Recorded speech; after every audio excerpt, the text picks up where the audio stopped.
Vous avez donc décidé de publier cette vidéo que vous avez reçue récemment de Tsahal. Alors d'abord, expliquez-nous comment vous avez reçu cette vidéo et quel a été votre ressenti en la voyant. 4 extraits de vidéos qui commencent avec l'enlèvement sur le char d'assaut. C'était des films qui étaient connus, simplement l'angle différent. C'est une autre personne qui a filmé, donc d'un autre point de vue.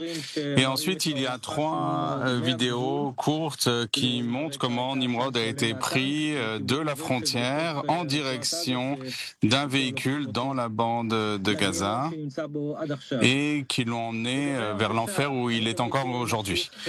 Concernant mon sentiment, je pense à Nimrod et ce que je me demande, c'est qu'est-ce qu'il peut avoir dans sa tête. Je me souviens de cette journée du 7 octobre. C'était une journée de cauchemar depuis l'alerte à 6h30 du matin. Ensuite, l'explosion dans le char, ce qui a causé la blessure de Shagadan qui a été grièvement blessé. Nimrod a dû s'occuper de lui. Ensuite, l'asphyxie dans le char, ce qui les a obligés à sortir. Et la première rencontre avec les terroristes du Hamas. Il a vu face à ses yeux de quelle manière ses 2 camarades de char ont été tués. Et ensuite, il a été enlevé de manière violente vers la bande de Gaza. Et cela fait plus de 600 jours qu'il vit cela. Et donc voilà comment je vois les choses du point de vue de Nimrod. Alors pourquoi c'était important pour vous de rendre publiques ces vidéos ?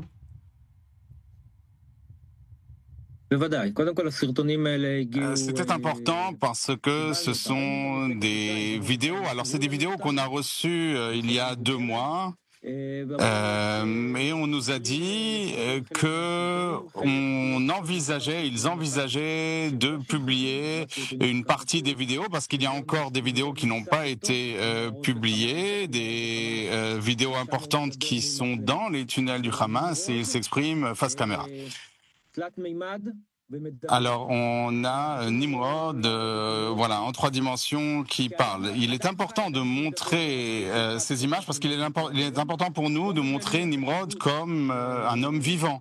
Et ce qui est important, c'est de diffuser cette vidéo parce que nous sommes en guerre face au gouvernement Netanyahou, une guerre pour qu'on parvienne à un accord de libération. Et toute chose qui peut éveiller les consciences pour parvenir à un accord, c'est quelque chose qui peut y contribuer. C'est pourquoi nous avons diffusé ces vidéos. Ce sont des vidéos qu'on a reçues entre vendredi et dimanche. Et dès le moment où on les a reçues, nous nous sommes organisés pour les publier.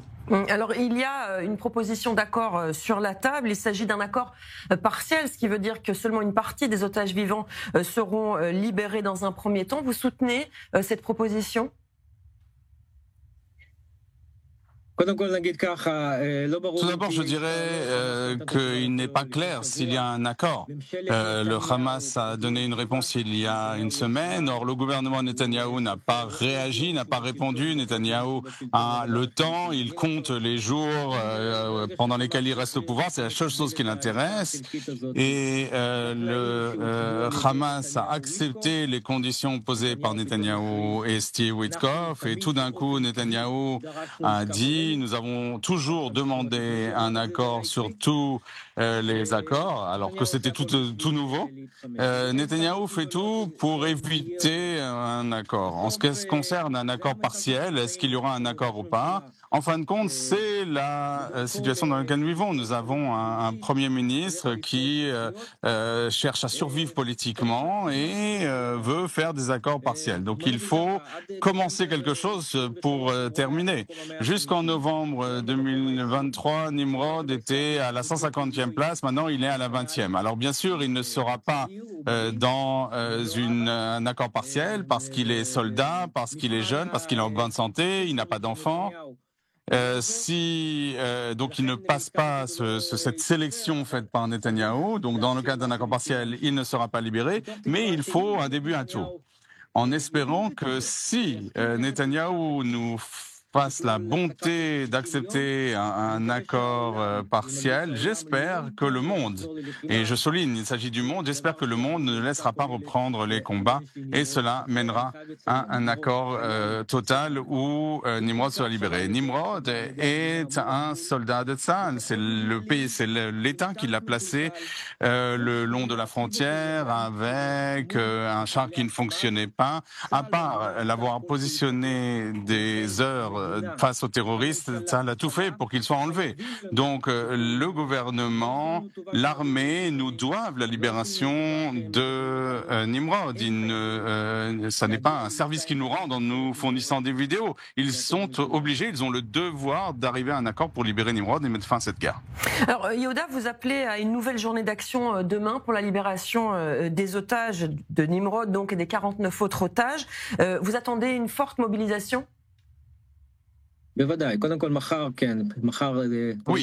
demain, certainement, c'est le jour où Israël doit se mobiliser pour les otages. Il s'agit de discours, de manifestations dans des carrefours principaux. Il faut prouver à Netanyahou que la majorité des Israéliens veut la fin de la guerre et un accord sur la libération des otages. Il y avait près d'un demi-million de personnes à Tel Aviv dimanche dernier. Nous espérons que le peuple d'Israël sera avec nous demain également. Nous appelons les Israéliens, venez, continuez à nous aider. C'est seulement vous qui pourrez convaincre Netanyahou de tout faire pour mettre un terme à cette guerre et parvenir à un accord sur la libération des otages. C'est uniquement la pression qui marchera contre Netanyahou.